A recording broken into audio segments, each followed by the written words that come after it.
决定生下他的时候，就已经想好要独自抚养他了。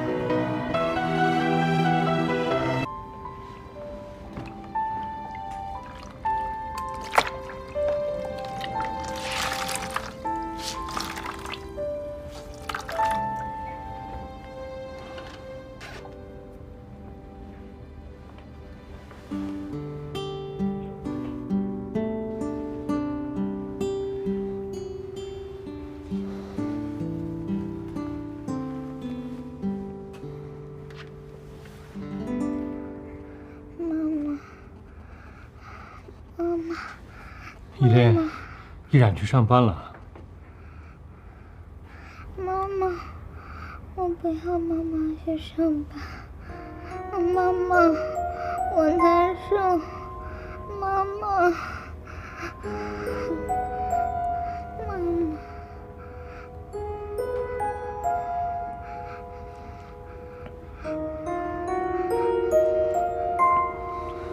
哥马上回来。梅兰妮，梅兰妮，梅兰妮。啊。依琳这边快好了，然后药在桌子上，你一会儿按时给她吃。我有事去找依然。行，赶紧去吧。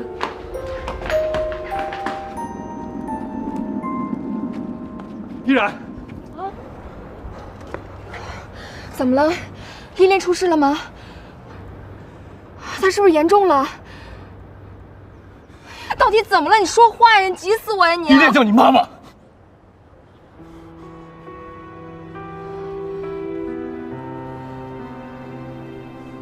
依琳是你女儿是吗？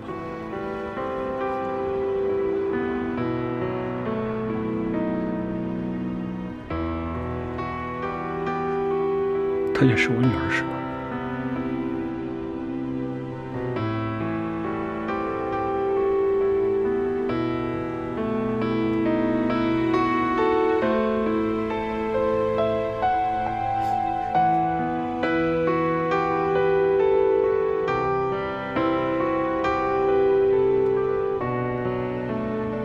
你怎么不告诉我？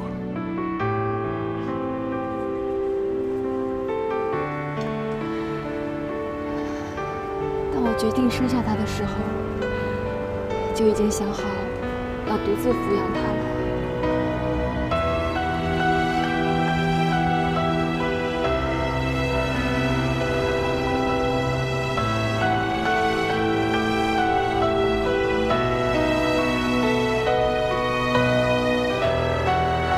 让你受委屈了。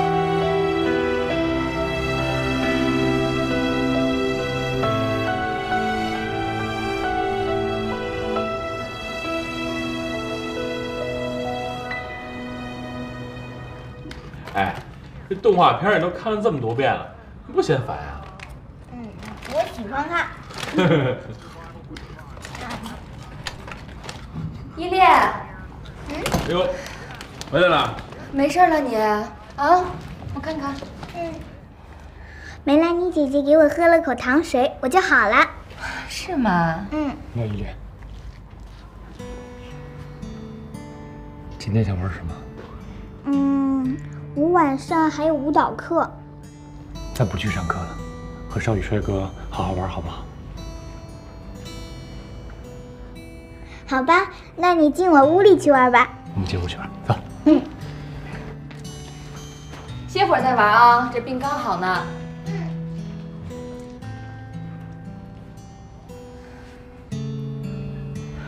梅兰妮、天乐，有一件事情，我一直在欺骗你们，可能你们也一直都在怀疑吧。对，依恋是我跟少宇的孩子。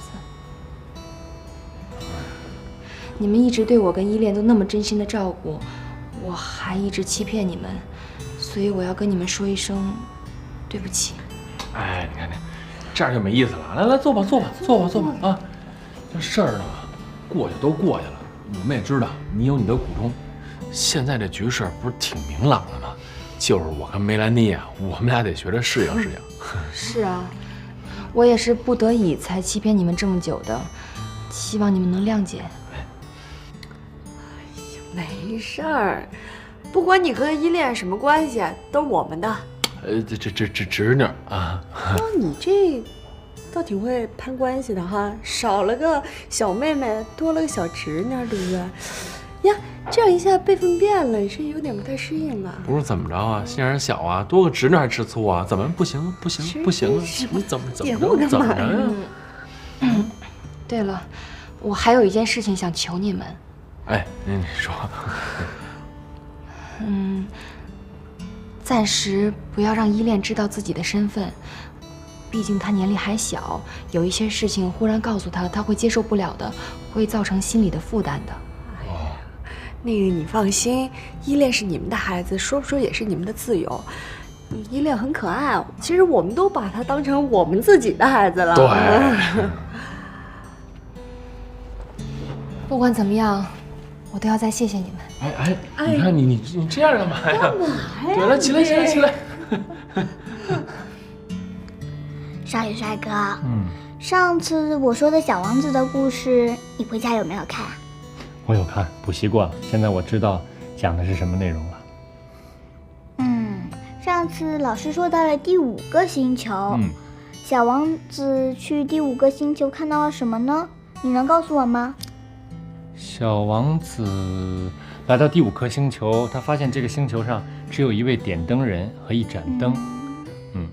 然后点灯人的工作呢，就是每天早晨他把灯关上，每天晚上再开开，这就是他的工作。那后来呢，整个星球越转越快，越转越快。等会儿，少宇，请不要这么快告诉依恋这一切吧，他年纪小，需要时间接受。好，我知道了。好了，接着讲。后来星球越转越快，越转越快，他就没有休息的时间了，因为他要不停地开灯关灯，开灯关灯。所以到那个时候呢，小王子最佩服的人就是这个点灯人。他觉得虽然他没有休息的时间，但他还是会很认真地完成。爱宝，你先别收东西了，赶紧出来，我有话问你。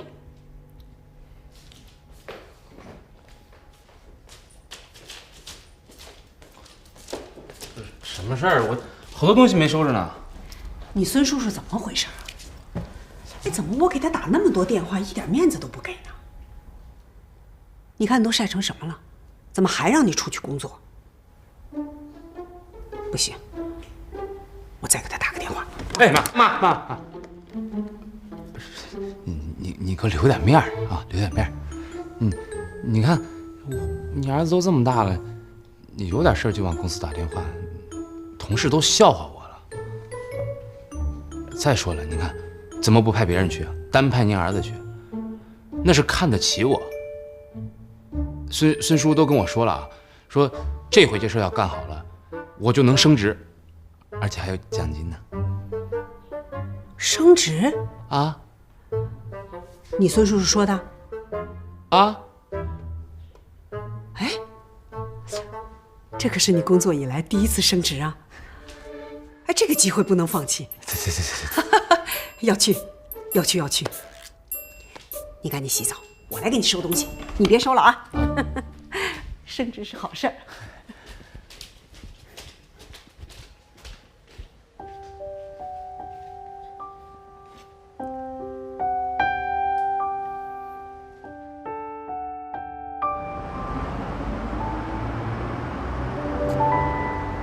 这个谭少宇是什么意思呀？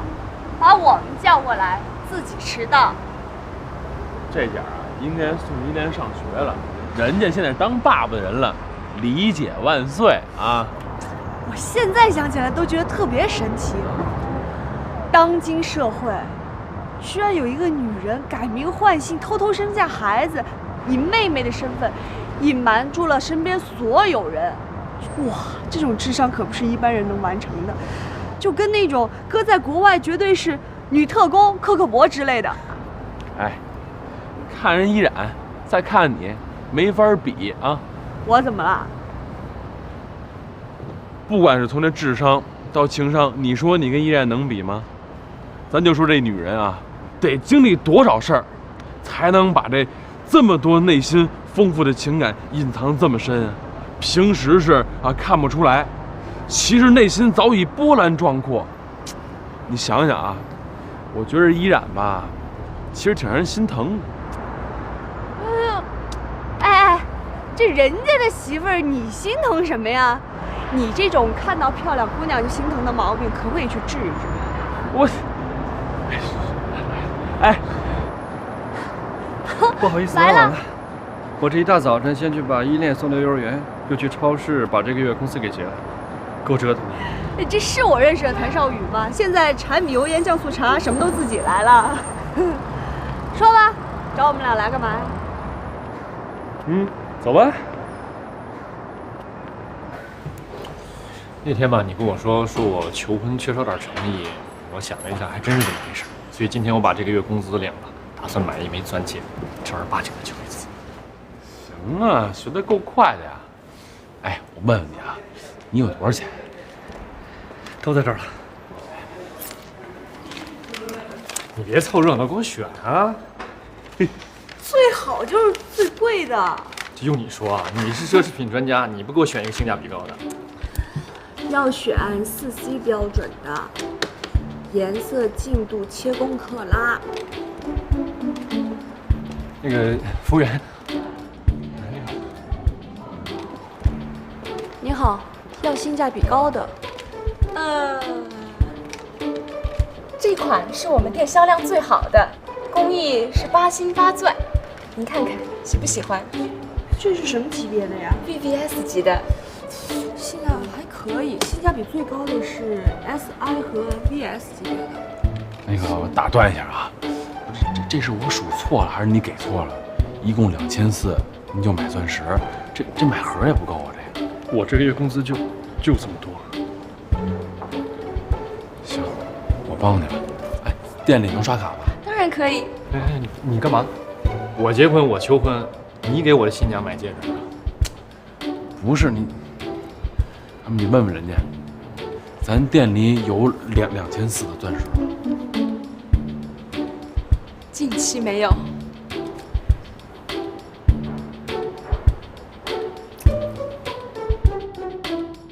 天乐，少宇，你过来看看，快点！哎，快点来看一下。什么呀？找了一家网络直销店，钻戒都比外面便宜，掺着20分，行不行？这网络直销店靠不靠谱啊？哎呀，人直销店都已经卖了好多了，人家的房租、水电、人力全省了，就是会比外面便宜，可以吗？反正是没想到我也有今天，连个戒指都买不起。行，就订这个。那就订这个啊。我们回来啦。哎，我还说去接你们去了，怎么中午就回来了？下午学校要有亲子活动，老师说要家长陪。我决定让你陪我去。我？行，我们的小依恋说什么是什么啊，听你的。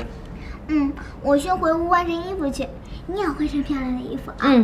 你下午要好好表现啊。走了，换衣服去了。完了，无视我的存在。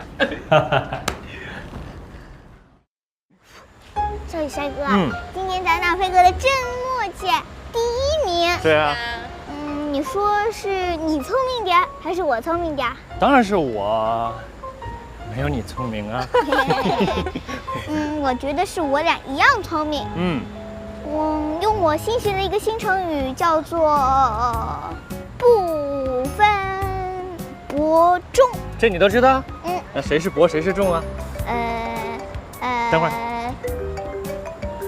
这个电话。喂。行，我知道了。马上回去。怎么了？那个天乐那边出了点事儿，我得马上过去一下。出什么事儿了？我也不知道。那你快去吧，然后待会儿给我打电话。好。一会儿见。天乐怎么了？不知道啊，待会儿等他电话吧。走吧，我们回家了。哇，好漂亮啊！好多气球啊！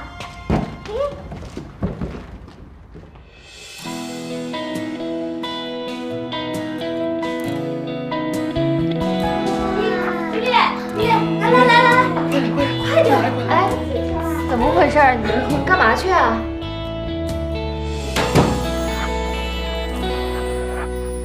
巷口街灯待在角落，陪着我们沉默。你骗我！你不是说天乐出事儿了吗？我没骗你，我只是想在你回来之前做好所有的准备，给你个惊喜。什么惊喜啊？求婚。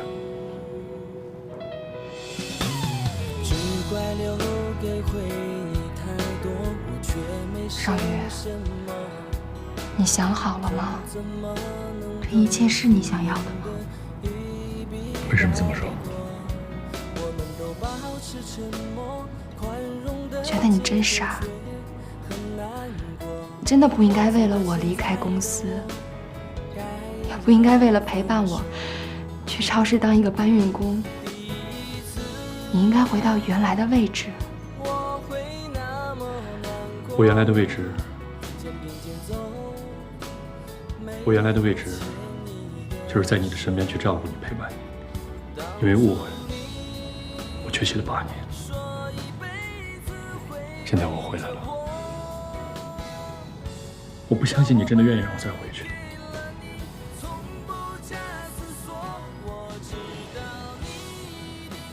依然，你离开了我8年。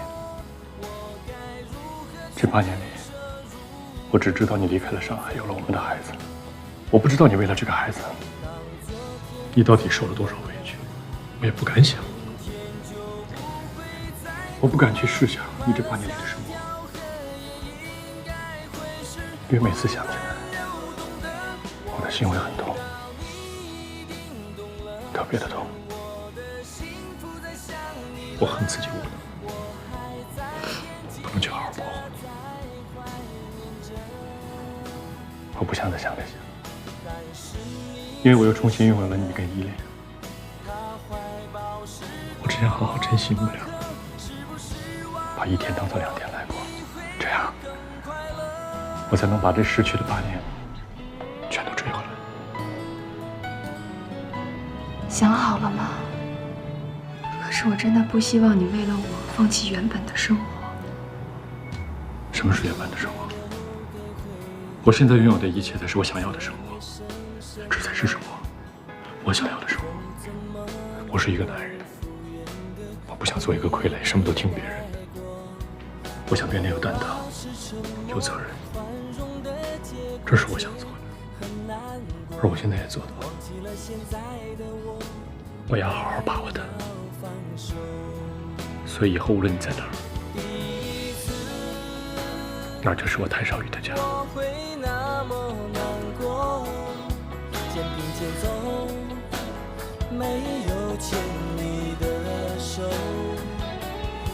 以我现在的经济条件和状况，我只能负担得起这么一个寒酸的戒指。希望你能体谅和理解。以前我不知道怎么去爱，但经历了这么多苦，我现在知道怎么爱你。所以这枚小小的戒指，代表了我的诚意，我的爱意，好，我要对你负的责任。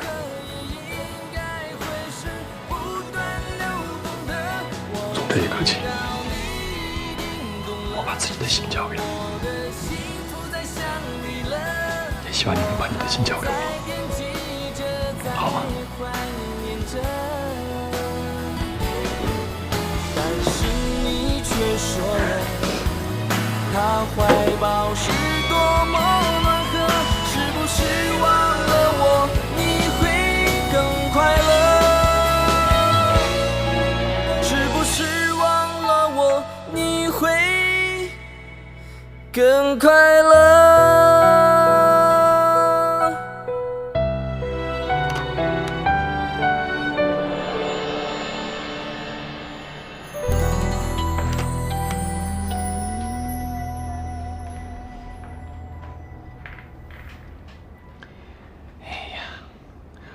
我把他们最幸福的时刻、最激动的时刻都给他拍下来了。嘿嘿，哎呦，你至于吗？你激动成这样干嘛呀？怎么不至于了？我说你是榆木疙瘩，你还不承认？这么感动的话，谁听了不感动啊？再说这场景，我还帮着设计了呢。哎，你有没有想过，你未来希望的那种求婚仪式是什么样的呀？我原来吧就觉得，求婚一定要在最高级的西餐馆里边，然后很大的钻戒，玫瑰至少要999朵，然后私人管弦乐团伴奏，在海边，就那种一出餐厅就可以看到大海的那种。唉，这，但我现在吧，经历这么多，我对这个幸福的定义已经改变了。老话，平平淡淡才是真。我不怕你笑话啊。我从小就觉得哆啦 A 梦和 Hello Kitty 应该是一对儿。我特别喜欢粉色，所以我觉得我就是 Hello Kitty。特别希望能找到属于我的那个哆啦 A 梦。至于求婚仪式吧，钻戒并没有那么重要，钻戒大小也不等于幸福啊。如果这个人我爱，怎么着都行；如果我不爱他，怎么着都没用。说的没错。你们在看什么呢？啊，我们没看什么呀。这个你不能看。我为什么不能看？因为你小啊，这个等你长大了，你就能看了啊。那我什么时候长大呢？你什么时候啊？你什么时候长他这么高了？你就算长大了。哎，对，行了啊，去玩去吧，玩自己去吧啊，去吧，乖。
哎，小乐，哎，干嘛去了你？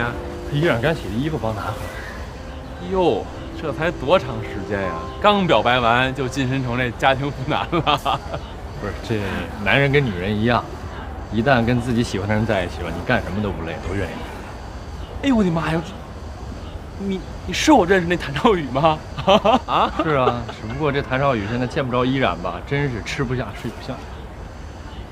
哎呦，他描述的这个太幸福了啊，让我各种这个羡慕嫉妒恨啊。也有难的事儿。你说这依恋吧，每次叫我少宇帅哥的时候，我就觉得心里挺难受的。我就想把一切都告诉他，让他叫我声爸。但你想想吧，这一切都说了的话，他岁数这么小，就怕他接受不了。慢慢来吧。对，这事儿啊，别着急。你跟这依然呢，毕竟是有感情基础的。但是你跟依恋呢，得慢慢培养感情，你得陪着他呢，慢慢长大。毕竟呢，你已经错过了7年了，以后这日子千万就别再错过了。这我知道。但你别光说我，你这跟美兰妮呢，拖了这么久了，也不找个合适的时机表白一下。毕竟你跟这美兰妮的情况跟我和依然还不一样。你说美兰妮长这么漂亮，年轻，人又好，改天让人追去了，你得难受死。我这不是也想了吗？就是没找着合适机会。这还有什么合适机会？你不是诚心的吗？我是诚心的呀，我这诚心天地可见呀。那不就得了吗？就表白吧。我上去。经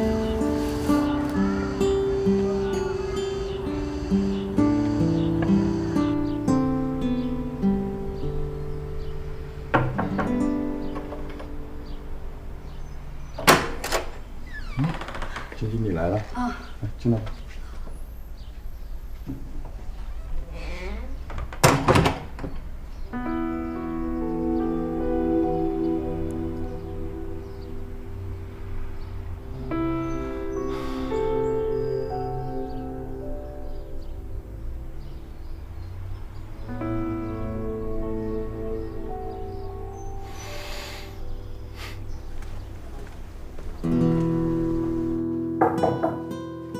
谁呀？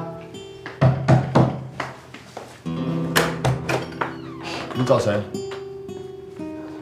刚刚是不是有一女孩进去了？叫薛晶晶。你找我们家教薛老师。家教？对啊。你是他什么人？哦，我是他朋友。你是他朋友啊？哦，那进来吧。那进来，我把你叫。哎，好，谢谢啊。对。哎，你先稍等一下，我就给你叫。哎，好，谢谢你啊。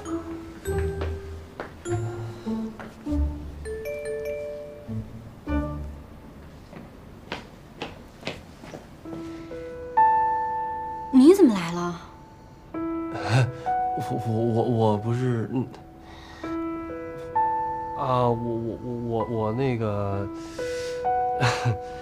我不是过来。薛老师，这题怎么做呀？这是你。走，我们回去做作业。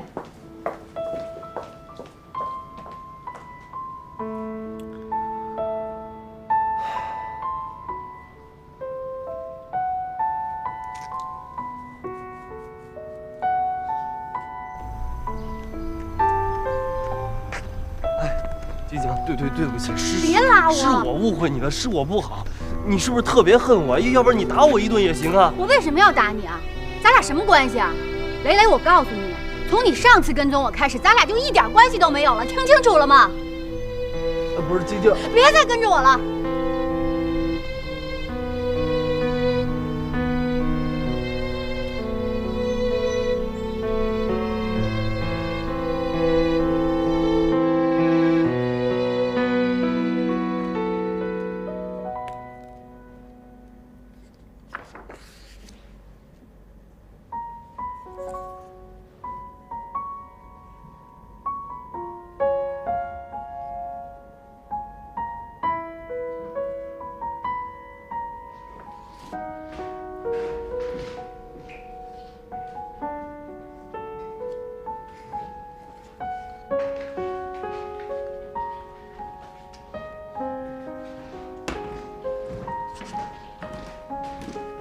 安妮，忙什么呢？随便看一些图片资料。这才1个多月，你已经是我们这最受欢迎的设计师了，好几家公司都点名要求你来做设计。之前我跟辉达珠宝的老总吃饭时，他还特意提到你，说你前途无量，已经算是上海的新锐珠宝设计师了。没有，您过奖了，我这是刚刚熟悉工作，其实还有好多都不懂呢。别谦虚了，行了，这月的奖金我已经让财务打到卡上了，继续努力，不要让我们失望哦。好。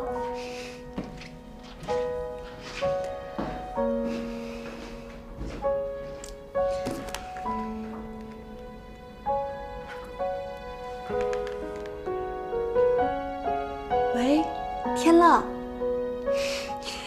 我们领导夸我了，啊，还说我是新锐珠宝设计师呢，哼，赞吧。你这设计被人认可了，我也觉得我倍儿有面子。这军功章怎么着也得有我一半吧？哎，我觉着啊，咱干脆找个地方庆祝庆祝吧。哎，你还记得上回咱玩那旋转木马那地方吗？旁边2楼有一西餐厅，咱就定那儿了，好不好？哎，对，行嘞，我呀收拾，马上就来啊。行，晚上见。哎。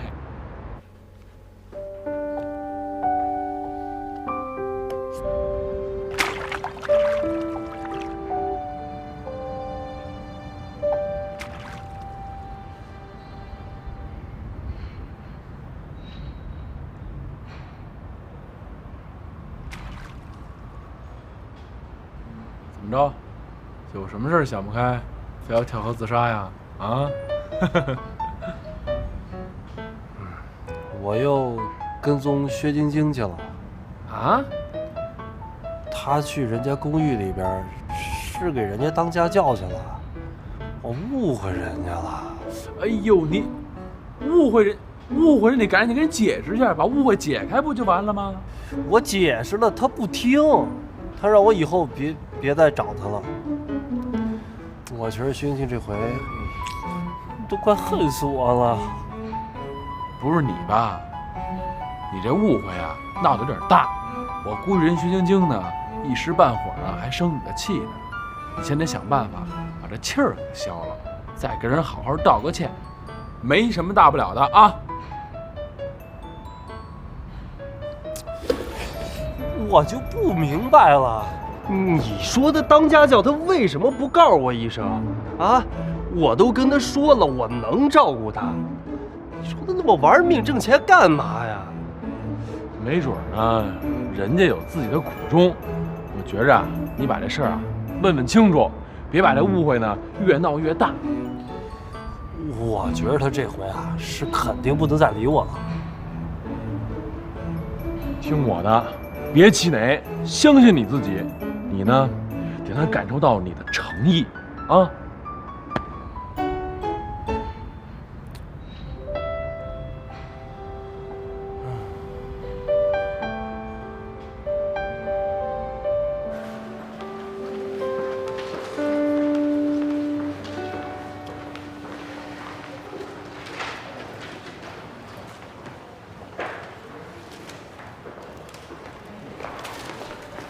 护士，麻烦问一下药房在什么地方？左边1楼。啊，还有这个脑部 CT 在什么地方做？2楼右边。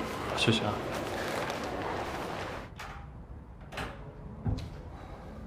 我回来了。你干嘛去了？怎么了？我这给你打电话，你手机关机。经理说你这一下午都不在超市，你都去哪儿了？你给我打电话了？对呀。急死我了！嗨，没电了这。没有，我这送了依恋之后回来，突然头疼，正好顺路就去医院做了个检查。没事吧？没事，开药了，还做了个 CT， 说是后天去拿结果。不是你怎么会头疼呢？你经常疼吗？偶尔吧，是不是这一段有点累着了，休息不规律？那你以后有什么事儿要提前跟我说一下，要不然我会担心的。你会怎么样？我会担心你啊。担心我？啊。有了老婆就是好吧，都知道担心我了，真幸福。谁是你老婆了？哎，不是我老婆的话，那这手上戴的是什么呀？而且那天就在这块儿啊。没有。然后戴上了它，还抱得挺紧，不是吗？不是。哎呀，痒！就痒才搁着你。痛了。吃晚饭了吗？我吃药了。坏人，我给你热饭去啊！我是吃饭呢，还是吃你呢？坏人！哎呀，就像坏人。吃饭了，你好了。谁让你痒痒再吃再吃？快点，都拿进来。我帮你端。哎，咱俩认识多久了？小半年了吧？那你觉得我这人怎么样？你固执，大男子主义，说话还特贫。啊，我在你心里就这印象。这几个词儿可以换一种说法，坚持，做事有毅力，爷们儿，然后就是说话很幽默。最重要的，我觉得你很善良。我妈以前说过，衡量一个好男人的标准就是先要看他善不善良。以前我觉得这话挺普通的，现在想一想，还真是。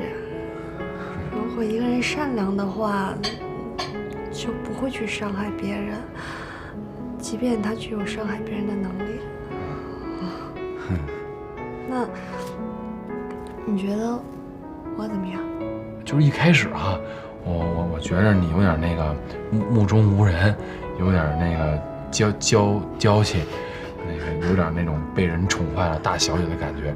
后来我发现你这人也挺仗义的，而且也特善良，就是没有那种女孩子身上的娇柔造作。反正我一直认为哈，这美的第一要素啊，就是那个真实，那个自然。我觉得这些你都具备了。哎呀，那个，你不会是因为我今天请你吃这顿饭，所以在这夸我的吧？不是我是发自内心的。你要觉得我是假的，那什么，那这顿饭就我请。不要，那酒后逢知己，咱们碰一个呗。来，碰一下。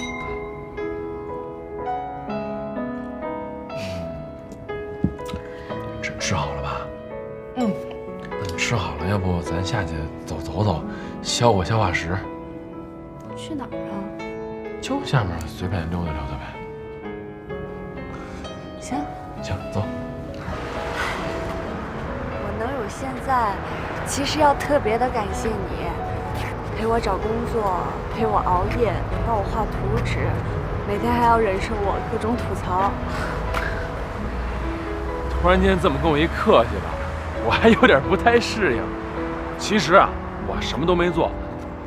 你呢，要真不是吃软饭的，我们做什么都没用。你要真是干这行的，我们什么都不做，早晚有一天啊，你也会成功。听你这么说，我觉得我浑身又充满了自信的小细胞了。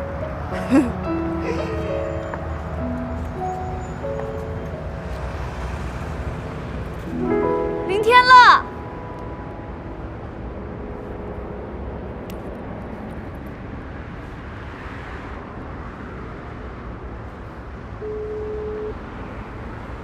您拨打的电话正在通话中，请稍后再拨。你好。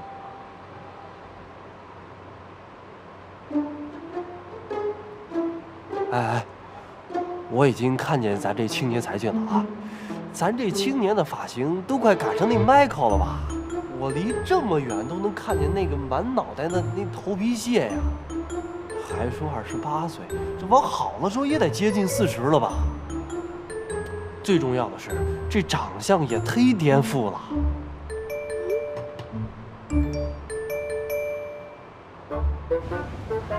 我隔这么远都能看见那满头的头皮屑。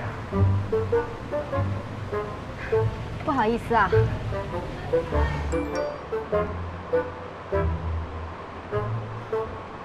关键是你这块玉的瑕疵多的有点夸张了，你知道吗？那不知道的还以为是陨石上掉的渣儿呢。关键是你这块玉。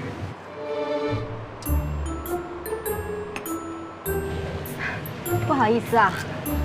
这就是传说中的飞信吧？微信是微信哦，微信，我都不会用。你对诗歌有兴趣吗？感兴趣？哎，我特别喜欢现代诗，特别是那种写现代的不拘一格的那种。哎，我觉得很有意思。我是一朵盛开的夏荷，多希望你能看见现在的我。风霜还未曾来侵蚀，秋雨还未滴落，青涩的季节已离我远去，我已亭亭，不忧也不惧。现在正是最美丽的时刻。这是我最喜欢的一首诗，席慕容的《莲的心事》。这首诗好，用借贷的手法描绘了一个少女既羞涩又勇敢的情怀。我也是这么觉得的。我跟你讲，这首诗啊，它好就好在它的那种氛围，欲语还休，欲拒还迎，让人有一种欲罢不能之感。看来我们真是英雄所见略同啊！对对对，这首诗啊，它恰到好处的描绘了一个懵懂的少女对男人的那种渴望。这个我还没听出来，您是从哪儿看出来的呢？这首诗的后半段呀，你想啊，这亭亭是那玉婷的婷吧？我以亭亭，不忧也不惧。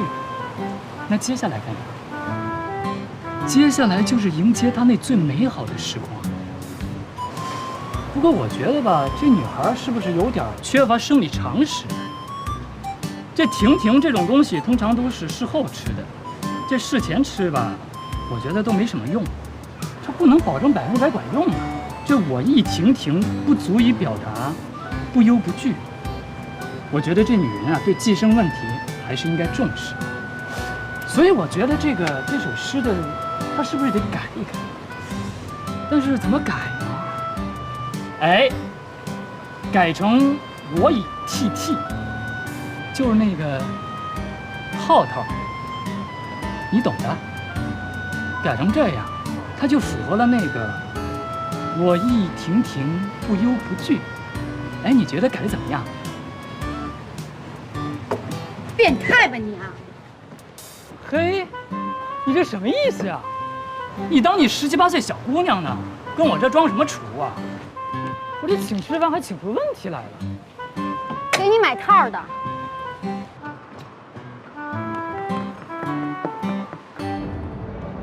不是，薛老师，咱走慢点呗。薛老师，你生他气还是生我气呢？我可什么都没说啊。你现在是不是特解气呀？我好不容易捯饬一番来跟一极品男见面，现在还被他侮辱了，你特得意吧？不是，你怎么能这么说我呢？你都这么想了，为什么我不能这么说呀？我没有啊。你劲儿有。不是，薛老师，咱坐下来慢慢说，好不好？走开。薛晶晶，那诗我也会背，不就是那莲的心事吗？我已亭亭，不忧也不惧。现在正是我最美丽的时刻，重门却已深锁，在芳芳的笑意之后，谁人知我莲的心事？无缘的你啊，不是来得太早，就是太迟。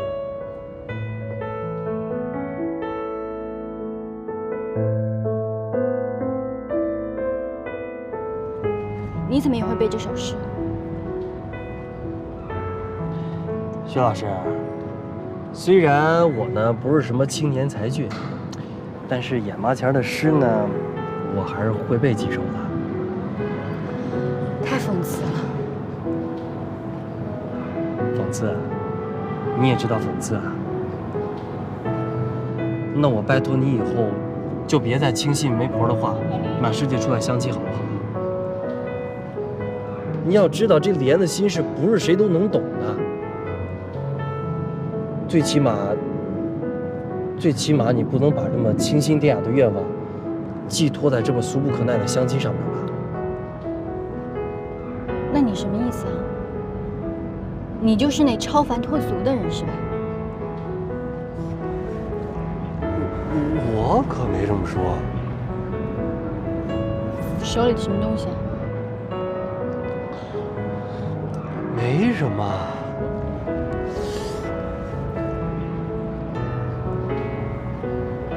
这都能搜到，你背的还真快哈。我这不是现学现卖，学以致用。我说你大白天出来捣什么乱呢？是，我错了，是什么事啊？我就没见过你这么死皮赖脸的。是我打小脸皮就厚嘛。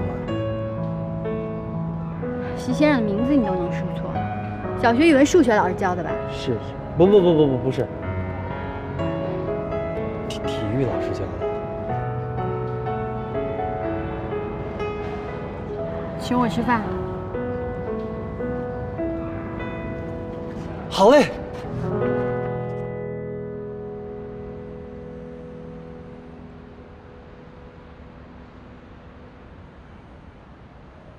好的，谭总。我知道了。谭总说他明天要再跟辉煌公司的谢总再谈一次。就是欠钱的那个？对。如果他们要是再耍赖的话，我们就要走司法程序了。这种人真是没有商业道德。这个你拿着。这是什么？这个是给对方当时转账的一张收据复印件。如果他们要是不承认的话，这个就是我们的证据。谭主任，你先收着。如果他们明天谈崩的话，这个就有用处了。好的，明天一定要记得带。放心吧。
饿了吃饭去呗，我知道这家特别好吃的云吞面。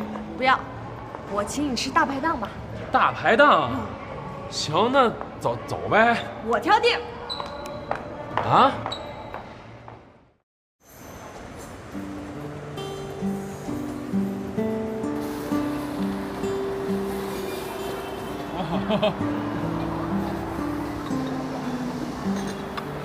哎，陈雅。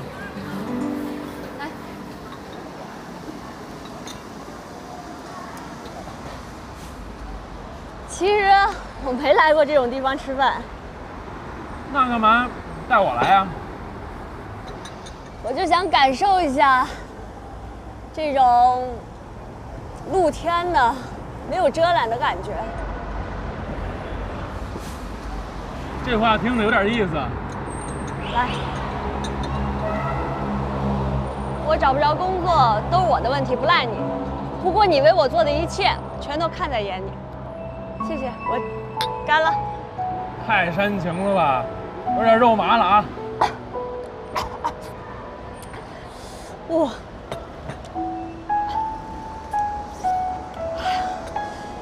这要搁以前啊，我一定请你去经贸88层吃海鲜大餐。但今天我认怂，能力有限，只能请你吃路边摊。可是路边摊其实有时候挺好的哈。挺好吃。我爸原来老是带我去吃海鲜大餐，我都不知道原来路边摊还可以这么好吃呢。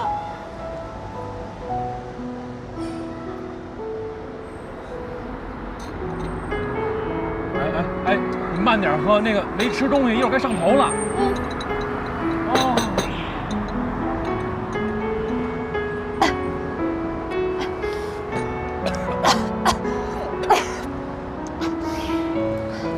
为什么？今天特别想喝酒。好，那我就陪你喝啊。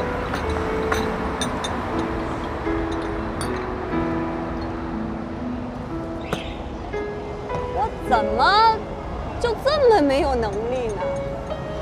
我怎么就找不着工作呢？你说原来全世界的人都围着我转，说我好，现在我爸企业破产了，都绕着我走，失业，有种被全世界抛弃的感觉哈。我跟你一样，也有同感。当初我跟我爸关系好的时候啊，所有人都拿我当公子看。后来我跟我爸关系不好的时候呢，也有你说的这种情况。但是我最不能理解就是我那小妈，哎，财产真那么重要吗？啊，怎么就不能靠自己的努力呢？不懂，男人和女人之间看问题的方法不一样。但是我今天知道了，全世界的人都对我不好，但有一个人对我特别好。谁呀？你，天乐，真心对我好，我还再敬你一杯。我干！哎，别，哎，我陪你。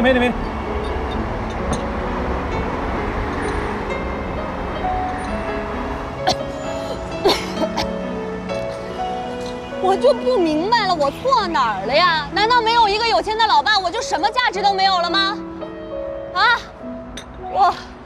我都不知道我怎么去融入社会，我都不知道我怎么去改进自己，怎么弄啊？啊？哎，我觉着你啊，现在挺好的。我觉着你呢，开悟了。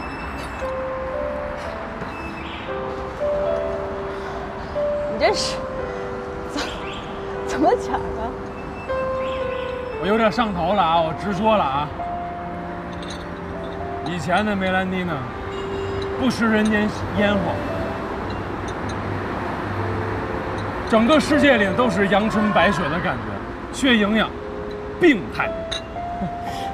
现在的梅兰妮不一样了啊，不再那么娇气，不再那么脆弱了，甚至懂得，即便是大排档，也有它独特的味道。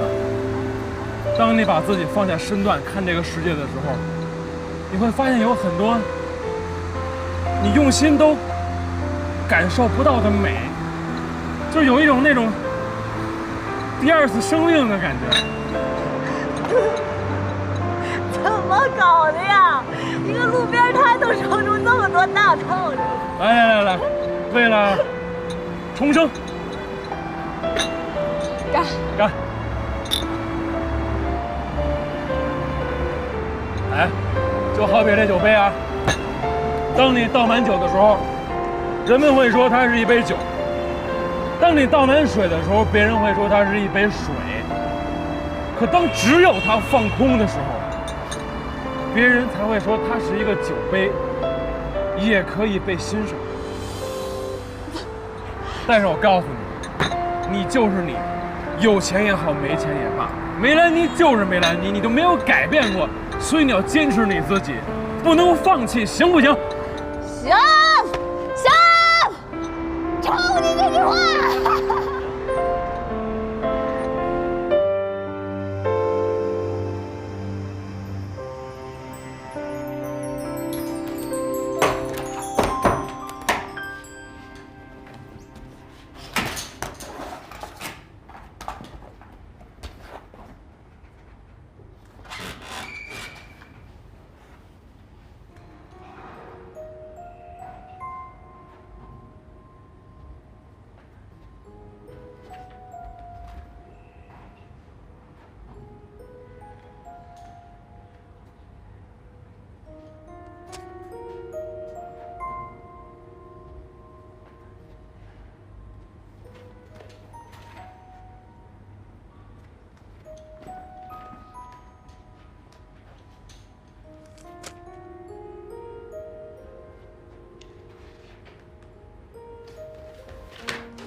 还能不能喝呀？喂，能不能喝了？来，你倒点，干了啊！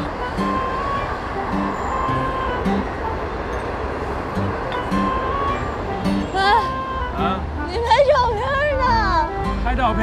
自拍一个，留个纪念。还留纪念啊？来，留个纪念。来。哇，来我看看，我看看，哎，这不行了吧？我帮你叫援兵过来啊！喂，喂，梁少宇，你稍等啊，别挂，别挂啊，别挂。你以为就你有援兵啊？我也有。喂。依然，别挂，别挂啊，别挂。老板，你帮我跟他们俩说一下，我们在哪儿？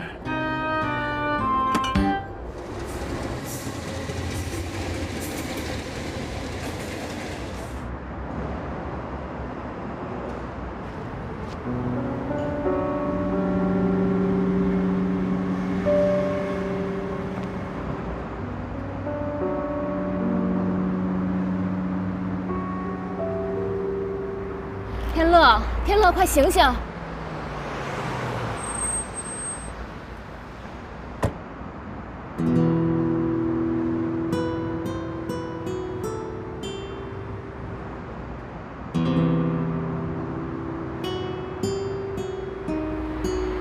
佩兰妮，天乐，回家再睡啊！佩兰妮，天乐，看到了吗？我最好的哥们儿，也就是你的男朋友，把我女朋友灌多了。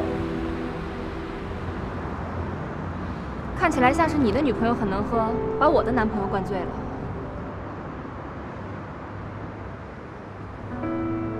也只有林天乐这么善良、这么单纯的男人会相信你，被你迷惑。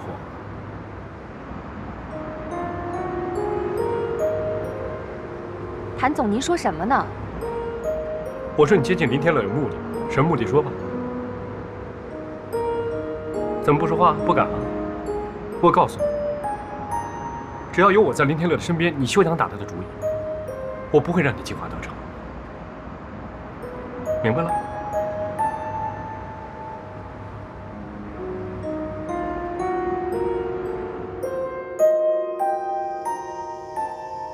哎呀，你别弄我，我又没有罪。我知道这个是我家嘛，这是我家。你。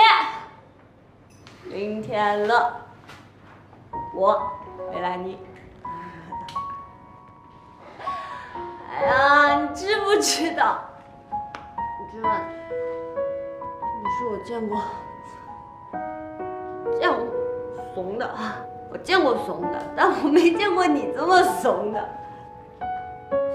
我原来你不敢追我，我能理解。可是我现在都这样了，你怎么还不敢追我？你真的是怂爆了！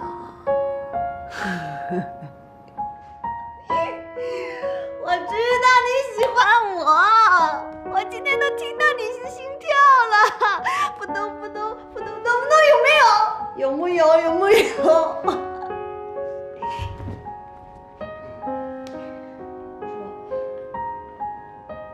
我要郑重其事的跟你说一件事。等我一下。不要，你站好呀！等一下，马上站好。我很认真。马上。非常重要的事情，干嘛拍我呀？好了，说吧。我又不是明星，你拍我干什么呀？我这人，哎呦，你知道我比较会隐藏自己的感情。当我知道你是真的对我好，我跟你在一起就特别高兴。见不到你的时候，我又特别想你。我又想跟你吵架，我要惹你生气，因为我知道你一定会来找我的。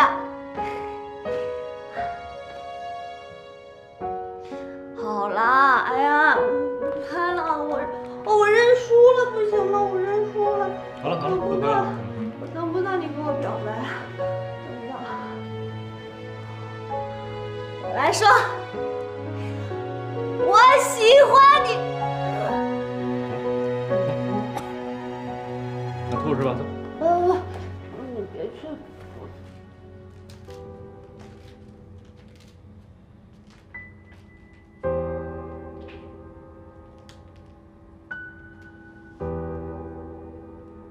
只有天乐这么善良单纯的男人才会相信你被你迷住。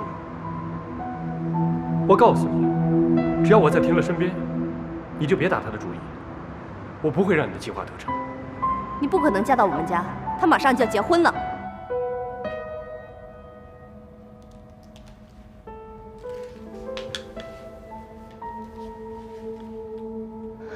对不起，天乐，我要拿回属于我自己的东西。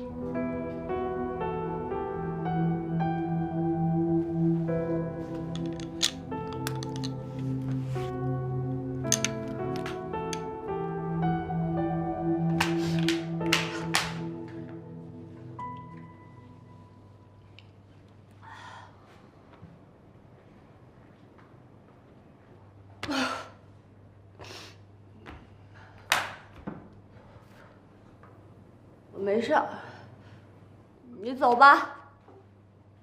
走，走呀，这是我家。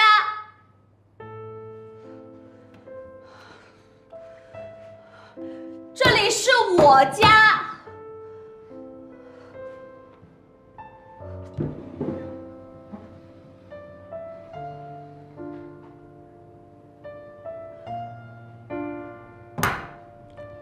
我从小就在这里长大。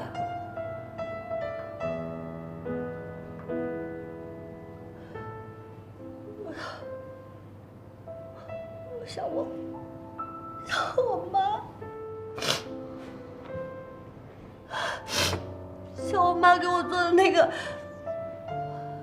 紫菜包饭，特别好吃。还有就是我在国外上学的时候。我爸爸，无论他多累多晚，他都会跟我视频通话。真的，什么事情我都可以跟他说，什么困难，他都能替我解决，都替我解决。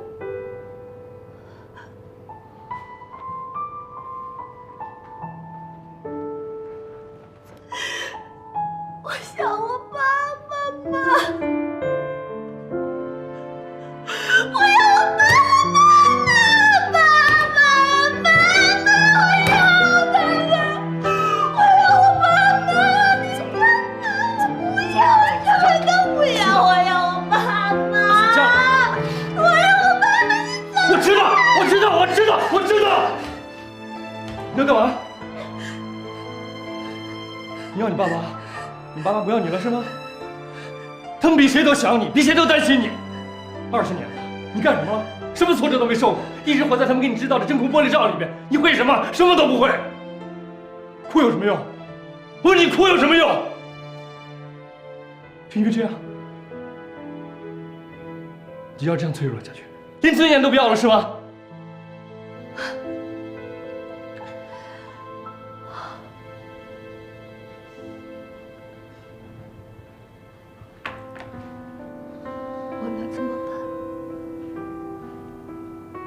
告诉我，我能怎么办？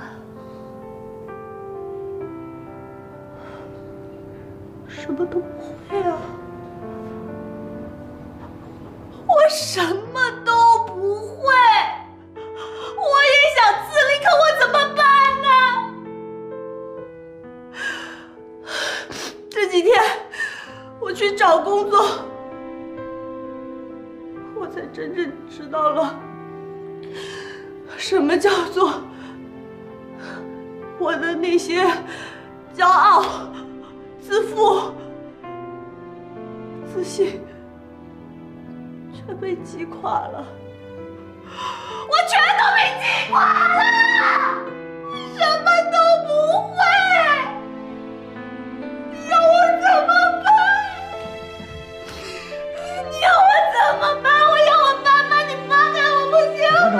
看着我，看着我！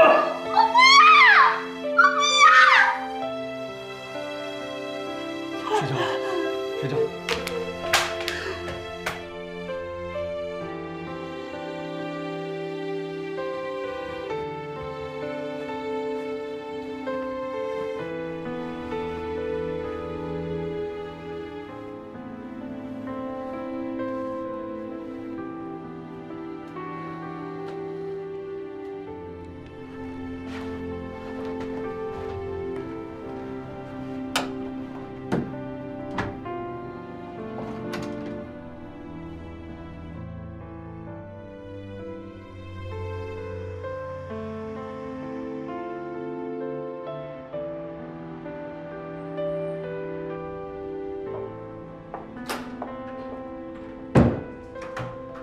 天乐啊，林天乐，奶奶来了也不欢迎欢迎，嗯，嗨，这臭孩子，天乐啊，干嘛去了这是？还没起床啊？天乐，天乐。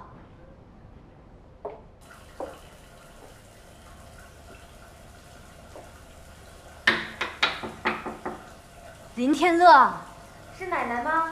我是依然。哦，是依然啊。天乐呢？他怎么不在屋啊？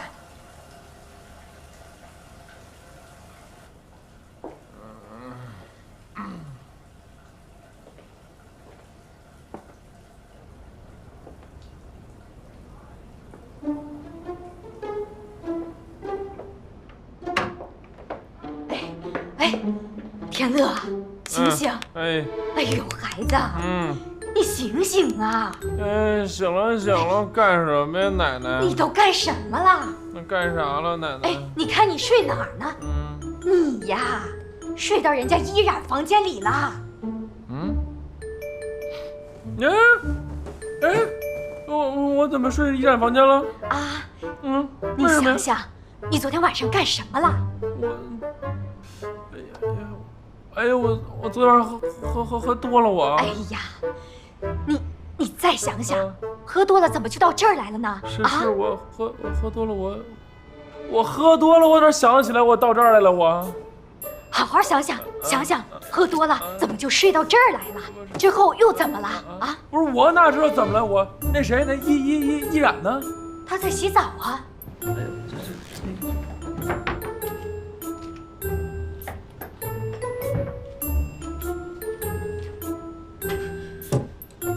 哎呦喂！我这是什么情况啊？这是？别急，孩子，别急。我不急。我去问问依然。问去。别急啊，等着我啊。哎呦，我得出去。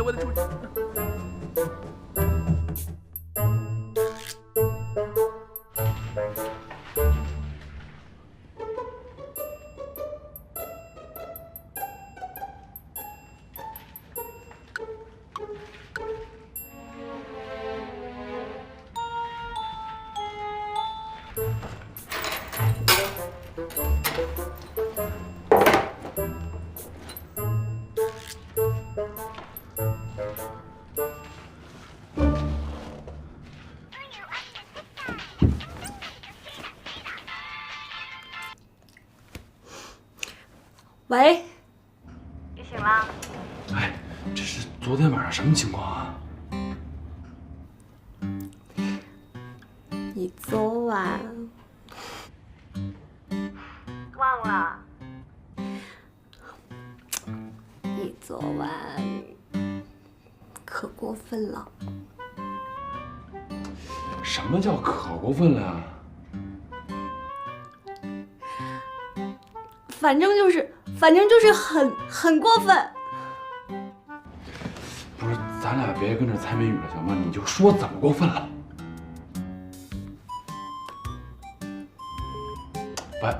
喂，嘿。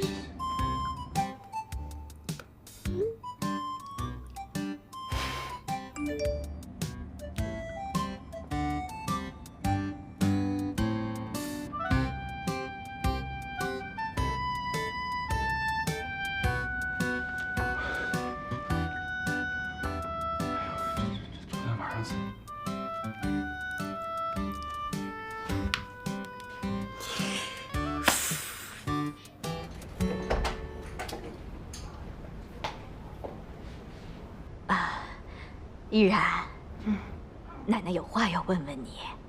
怎么了，奶奶？啊，天乐，昨天晚上没怎么找你吧？昨天晚上我们挺好的。挺好的？这挺好的是怎么个好法啊？天乐没欺负你吧？啊，他昨天晚上就喝多了，喝多了就跑我这屋来了。啊，那他还是欺负你了？没关系的，奶奶，我不怪他。这，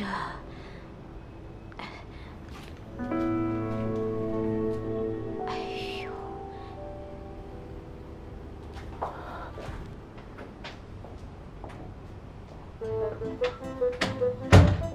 人呢？这儿呢。哎呦，你这孩子哦，真是的，你太不像话了！干嘛呀你？还干嘛？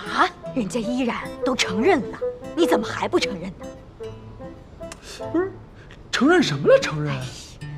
依然说，你昨天晚上喝醉酒了，醉得一塌糊涂的，迷迷糊糊的上了人家的床，你呀，干了混事儿了。哎呦，我干混事儿了吗？接下来，你打算怎么办？这进来我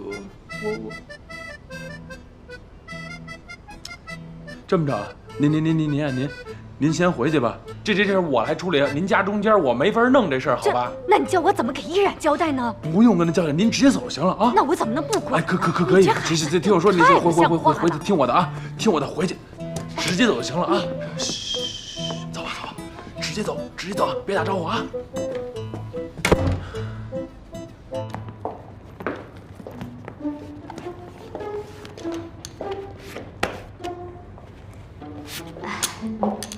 依然，要上班去呀？啊，那奶奶买了些水果，别忘了吃啊。哎，好，我走了啊。奶奶再见。再见。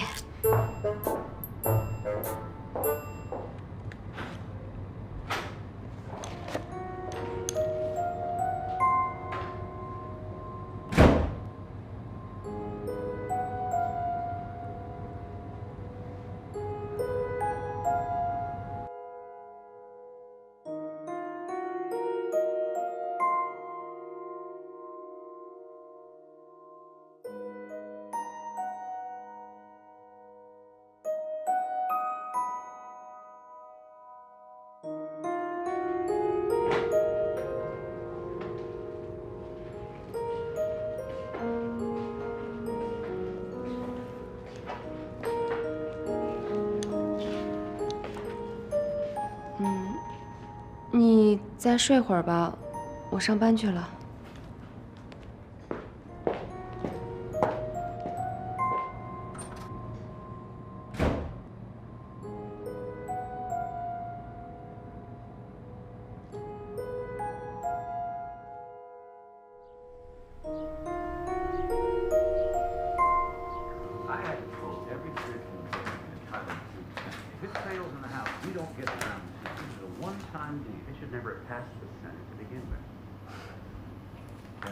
你做的？话真多，赶快吃就是了。哎呦，挺细心嘛。